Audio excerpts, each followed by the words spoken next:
Hello and welcome to Gargi classes. जो current affair based अपनी quiz चल रही थी, आज का अपना सेशन नंबर 4 है। इसमें अप्रैल मंथ की अपन बात करेंगे कि कौन से इंपॉर्टेंट करंट अफेयर्स रहे हुए हैं और उनको अपन क्वेश्चन टाइप फॉर्म में स्टडी करेंगे, जिससे कि एक एनालिटिकल अप्रोच भी बन पाएगी और वो चीज़ें अपने दिमाग में रुकेगी।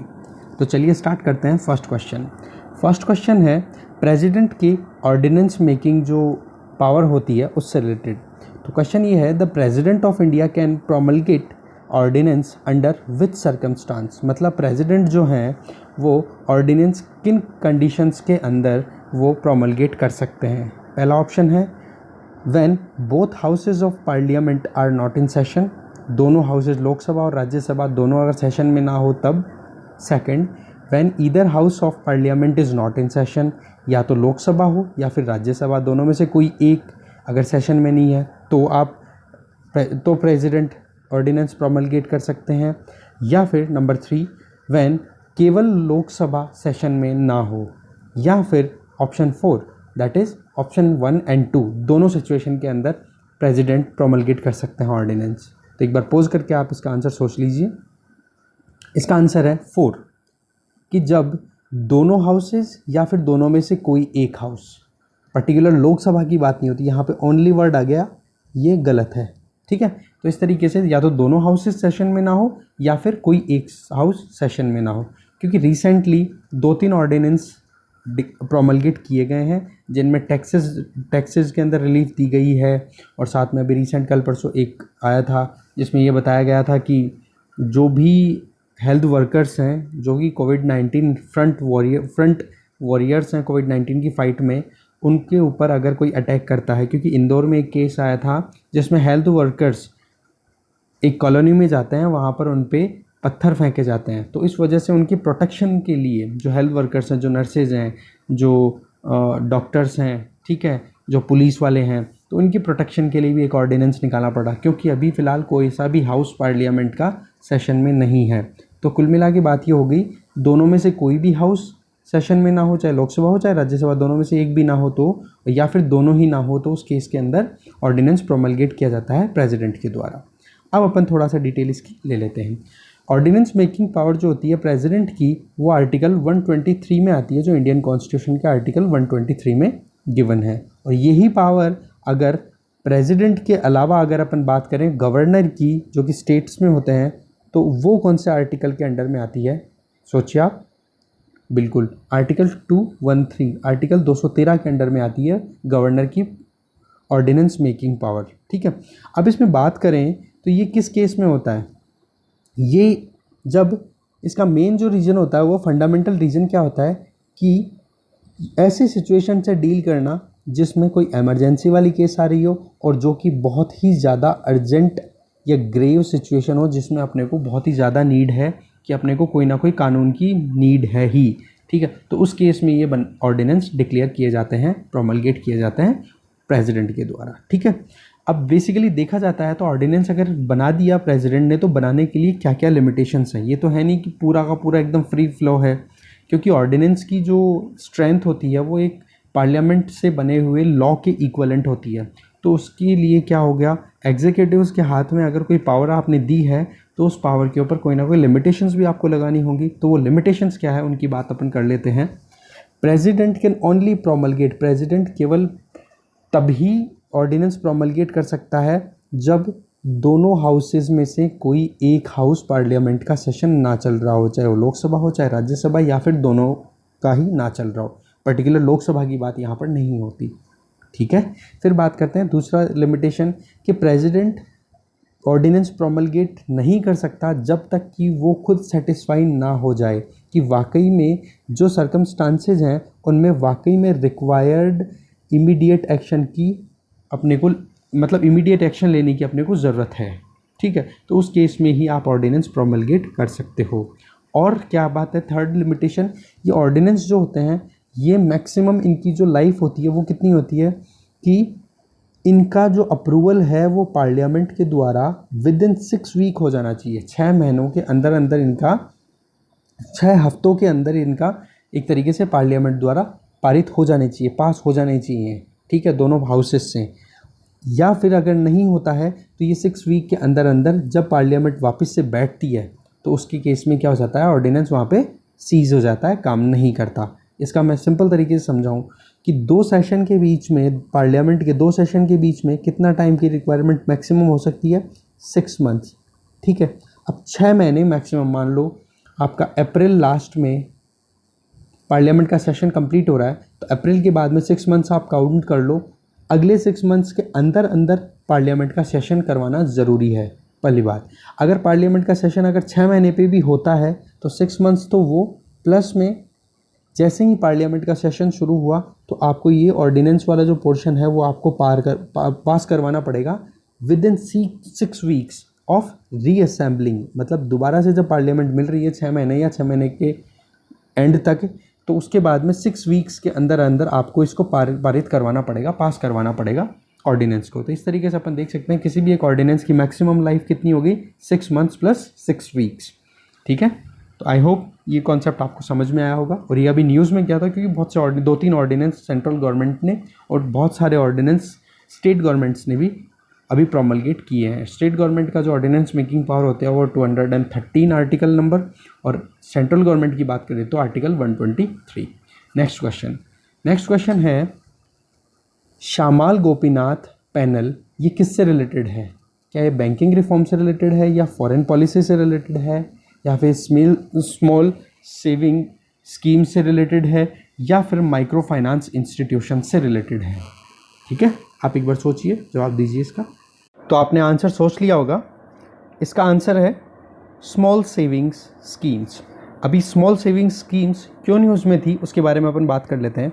रिसेंटली क्या है, कोविड-19 आउटब्रेक होने की वजह से क्या हो रहा है, अपने यहाँ पर इंडिया में इकोनॉमिक एक्टिविटीज़ कम हो पा रही हैं, और अगर आपने इन्वेस्ट कहीं पे कर रखा था उसकी वजह से गवर्नमेंट जो है वो रिटर्न प्रॉपर नहीं दे पाती है। तो उस वजह से क्या हुआ, स्मॉल सेविंग स्कीम्स जितनी भी हैं उनके ऊपर गवर्नमेंट ने जो रिटर्न देने के इंटरेस्ट रेट है उसको रिड्यूस किया है। अब अपन बात कर लेते हैं स्मॉल सेविंग स्कीम्स जो हैं वो बेसिकली है क्या। ये जो है ये एक तरीके से पूरा एक बास्केट है जिसमें 12 इंस्ट्रूमेंट्स हैं। 12 इंस्ट्रूमेंट मतलब वेरिएंट्स हैं जो अलग अलग, जिनके नाम अपन देख सकते हैं।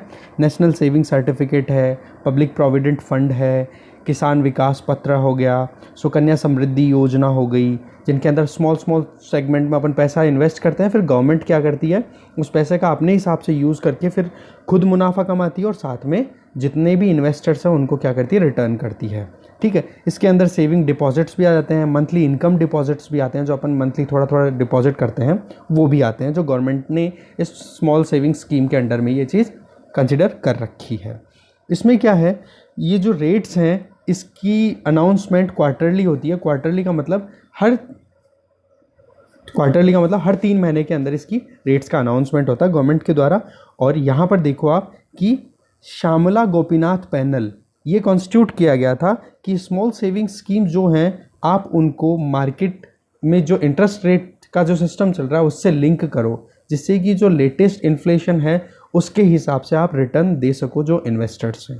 ओके, तो गवर्नमेंट ने इंटरेस्ट रेट रिड्यूस की, इसलिए ये न्यूज़ में था, और इसीलिए अपन ने ये बात की श्यामला गोपीनाथ पैनल की। नेक्स्ट क्वेश्चन है कि रिसेंटली एक रैपिड टेस्ट करके एक टर्म थी वो न्यूज़ में थी, वो क्या है? नंबर 1, टेस्ट कंडक्टेड फॉर कोविड-19। ये रैपिड टेस्ट जो था ये इसलिए था कोविड-19 की टेस्टिंग के लिए, या फिर इसरो ने कोई रिसेंट सैटेलाइट लॉन्च टेस्ट किया है उसका नाम रैपिड टेस्ट दिया है, या कोई मेडिकल इक्विपमेंट है जो कि DRDO ने डेवलप किया है, या फिर एक मोबाइल एप्लीकेशन है जो कि गवर्नमेंट ने डेवलप की है, किस लिए? कोविड-19 के केसेस को ट्रेस करने के लिए। इनमें से कौन सा आंसर है? पोज करके बताइए। इसका आंसर है 1। ये एक टेस्ट है जो कि कोविड-19 की इन्फेक्शन को टेस्ट करने के लिए किया जाता है। इसके बारे में थोड़ा डिटेल ले लेते हैं। Rapid test is conducted to determine whether there has been any recent viral infection. किस लिए बोला जा रहा है वायरल इन्फेक्शन? क्योंकि कोविड-19 क्या है, वायरल इन्फेक्शन ही है। अब वायरल इन्फेक्शन पहले भी बहुत होते रहे हैं, तो इस तरीके से इस इन्फेक्शन को पता करने के लिए वाकई में वायरस का कोई इन्फेक्शन है ह्यूमन बॉडी पे या नहीं है, उसको चेक करने के लिए रैपिड टेस्ट कंडक्ट कराया जाता है। रैपिड टेस्ट के अंदर वाकई में चेक क्या किया जाता है कि ह्यूमन बॉडी से ब्लड सेल लिए जाते हैं, ब्लड लिया जाता है, और उसके अंदर एंटीबॉडीज़ के बारे में चेक किया जाता है। एंटीबॉडी सेरम और प्लाज्मा सैंपल्स लिए जाते हैं, और इसमें ये टेस्ट चेक किया जाता है कि इसका मेन पर्पज़ क्या है कि एंटीबॉडी जनरेट हुई या नहीं, या रिसेंटली जैसे इन्फेक्शन हुआ तो ब्लड सेल्स के अंदर क्या होगी, एंटीबॉडीज़ का लेवल है वो राइज होगा, तो उससे आइडिया लग जाएगा कि इन्फेक्शन है कि नहीं है। ठीक है, और रैपिड टेस्ट करने की ज़रूरत क्यों पड़ी अभी, कि कहीं कम्युनिटी ट्रांसमिशन नहीं तो हो तो नहीं गया है कोविड-19 का। कम्युनिटी ट्रांसमिशन का मतलब ये हो गया, सपोज पर्सन ए है, इसको इन्फेक्शन आपने देखा, पर ए से जब इंक्वायरी की कि आप कहाँ कहाँ गए थे, तो वो बताएगा 4-5 जगहों की, मैं यहाँ पे रिसेंटली 5-7 दिनों में यहाँ गया था, पर उन जो सारे रीजन्स के अंदर, उन सारे एरियाज़ के अंदर कोई भी अपने को कोविड इन्फेक्टेड नहीं मिला। तो इस वजह से इसके इन्फेक्शन के ओरिजिन का अपने को पता नहीं पड़ा, इसका मतलब कहाँ से आ गया कोई आइडिया नहीं, इसका मतलब कम्युनिटी ट्रांसमिशन हो चुका है, अपन सोर्स को ट्रेस नहीं कर पाते। ओके, तो रैपिड टेस्ट के बारे में अपन ने बात की। नेक्स्ट क्वेश्चन है, एम्बूस बैग, ये न्यूज़ में था, ये क्या है? Number 1, a small hand powered wall mask to assist breathing, मतलब सांस लेने की प्रॉब्लम हो तो हाथ से चलाने वाला एक ऐसा डिवाइस जिससे कि आप किसी को सांस लेने में प्रॉब्लम हो रही तो उसकी सहायता कर सको। दूसरी, ये कोई ग्रॉसरी बैग है जो डेवलप किया गया है, किस लिए, कि आप कोई भी सामान खाने का लाज ले जा सको बिना किसी कोविड-19 के इन्फेक्शन के। या फिर कोई न्यू सेफ्टी बैग इंस्टॉल किया गया है बसेस के अंदर जो कि एक्सीडेंटल इंजरीज को रिड्यूस कर सके, कम कर सके, या नन ऑफ द अबव। इनमें से कौन सा आंसर आपको लगता है? पोज करके सोचिए। इसका आंसर है 1, small hand powered wall mask to assist breathing. Basically context क्या है कि अभी वेंटिलेटर्स की अपने को बहुत ज़्यादा नीड हो रही है, क्योंकि ज़्यादा कोविड-19 के इन्फेक्शन आ रहे हैं, तो उस केस में क्या होती है कि सांस को अपने को आर्टिफिशियली या फिर मशीन का यूज़ करके अपने को देना पड़ता है, किसी को हेल्प करनी पड़ती है जब किसी को इन्फेक्शन होता है। ठीक है, तो उस चीज़ के लिए क्या करना पड़ेगा, अपने को एक्सटर्नल सोर्स अपने को लगाना पड़ता है, जिसको अपन वेंटिलेटर बोलते हैं। तो वेंटिलेटर्स की कॉस्टिंग ज़्यादा आती है, तो उस चीज़ को रिड्यूस करने के लिए जो डायरेक्टर हैं IIT हैदराबाद के, उन्होंने गवर्नमेंट से अर्ज किया है कि बैग वॉल मास्क अपन यूज़ कर सकते हैं, जिसको एम्ब्यूस बैग भी बोला गया है। क्या बोला गया है? एम्ब्यूस बैग भी बोला गया है। ठीक है, उसका अपन यूज़ कर सकते हैं, वो सस्ता भी है और वेंटिलेटर्स की डिमांड को थोड़ा बहुत अपन टैकल कर सकते हैं। ओके, नेक्स्ट क्वेश्चन क्या है?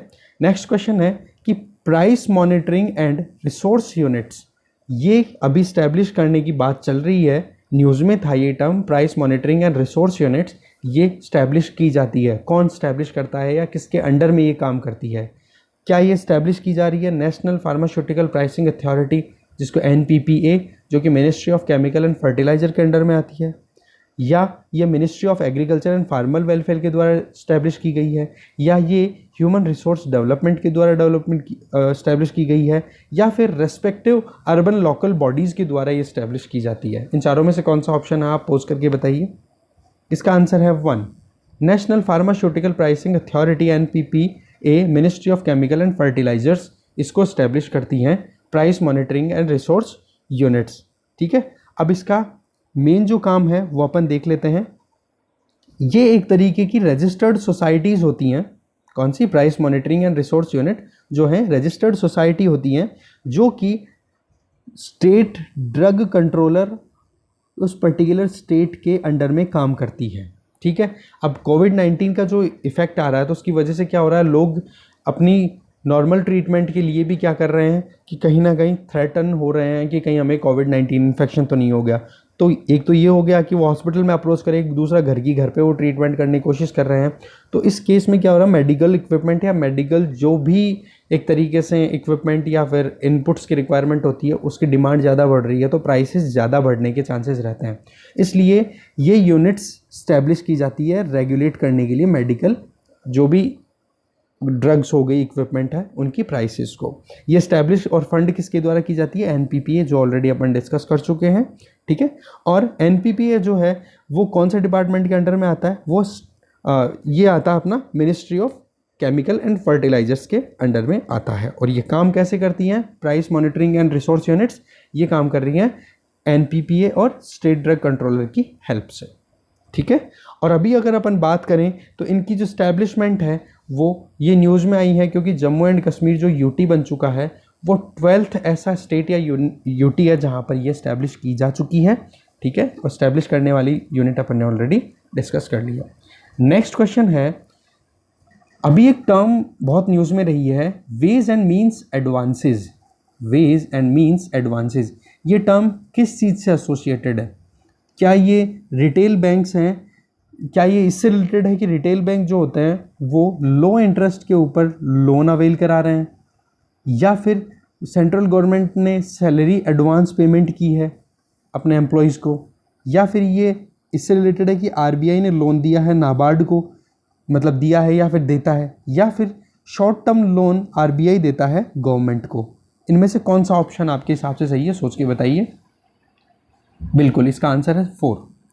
ये आरबीआई के द्वारा गवर्नमेंट को दिया जाने वाला शॉर्ट टर्म लोन होता है, जिसमें कोई भी अगर इमरजेंसी या कोई भी प्रॉब्लम आए जिसकी वजह से क्या होती है कि रेवेन्यू गवर्नमेंट की और एक्सपेंडिचर दोनों के अंदर क्या होती है, मिसमैचिंग आ जाती है, उसको टैकल करने के लिए ये फैसिलिटी है। तो इसकी डिटेल थोड़ी अपन स्टडी कर लेते हैं। दे आर का मतलब क्या हो गया, वेज एंड मीन्स एडवांसेस, ठीक है। तो उसकी बात करें तो ये टेम्परेरी लोन फैसिलिटी है जो कि आरबीआई प्रोवाइड करती है, और किस लिए? टेम्परेरी मिसमैचेस को टैकल करने के लिए, जो कि रेवेन्यू गवर्नमेंट के पास इनकम कितनी हो रही है और खर्चा कितना हो रहा है, इसकी मिसमैचिंग को मैनेज करने के लिए, ठीक है। इसमें क्या होता है कि गवर्नमेंट आरबीआई को इंटरेस्ट पेमेंट करता है, जो कि सेंट्रल बैंक जितनी मनी गवर्नमेंट को प्रोवाइड करती है, और जो इंटरेस्ट रेट होती है वो कितनी होती है, रेपो रेट जो होती है ना यूजुअली उसके इक्वलेंट होती है। और इसके टेन्योर कितना होता है वेज एंड मीन्स एडवांसेस का, इसका होता है 3 मंथ्स, 3 महीने का इसका टेन्योर होता है। और ये जो वेज एंड मीन्स एडवांसेस जो है ये डिसाइड किया जाता है आरबीआई और सेंट्रल गवर्नमेंट के द्वारा म्यूचुअली, ये दोनों बैठ करके फिर बाद में डिसाइड करते हैं कि कितना अपने को देना है कितना नहीं देना। जैसा कि अभी कोविड-19 आउटब्रेक की वजह से गवर्नमेंट को ज़्यादा पैसों की आवश्यकता नीड हो रही है, तो उस वजह से आरबीआई ने वेज एंड मीन्स एडवांसेस को एक्सपेंड कर दिया, ठीक है, इसीलिए ये न्यूज़ में था। और ये जो स्कीम है ये सेंट्रल गवर्नमेंट ने इंट्रोड्यूस की थी अप्रैल 1997 में, ठीक है। उस टाइम पे 1997 के टाइम पे क्या चल रहे थे अपने, इकोनॉमिक रिफॉर्म्स चल रहे थे, और बहुत सारे क्राइसिस, जैसे कि अपने न्यूक्लियर टेस्टिंग हुई थी, न्यूक्लियर टेस्टिंग की वजह से सैंक्शन लगे थे तो खर्चे बढ़ रहे थे, तो उस वजह से आरबीआई से ये रिलैक्सेशन का एक स्कीम डेवलप करवाई गई थी। ओके, नेक्स्ट क्वेश्चन की बात करते हैं अपन, वो है कि काउंटर साइक्लिक कैपिटल बफर, ये क्या है? What is counter cyclic capital buffer? तो ये क्या ये एक ऐसी कैपिटल है जो कि बैंक्स को अपने पास में रखनी होती है, जो कि बिजनेस साइकिल में आने वाले रिस्क को टैकल करने में हेल्प करेगी, या फिर नंबर 2 ये कोई साइबर सिक्योरिटी सिस्टम है जो कि बैंकिंग सिस्टम को प्रोटेक्ट करने में हेल्प करेगा, या फिर ये एक इम्पॉर्टेंट थीम रही है बेसल सेकंड नॉर्म्स की, ठीक है, यहाँ पे बेसल सेकंड नॉर्म्स बोल रहा हूँ, या फिर बोथ 1 और 3, इनमें से कौन सा आंसर आपके हिसाब से पोज करके बताइए। इसका आंसर है 2, सॉरी इसका आंसर है 1, इसका आंसर है 1, मैं फिर से बोल रहा हूँ, इसका आंसर है 1।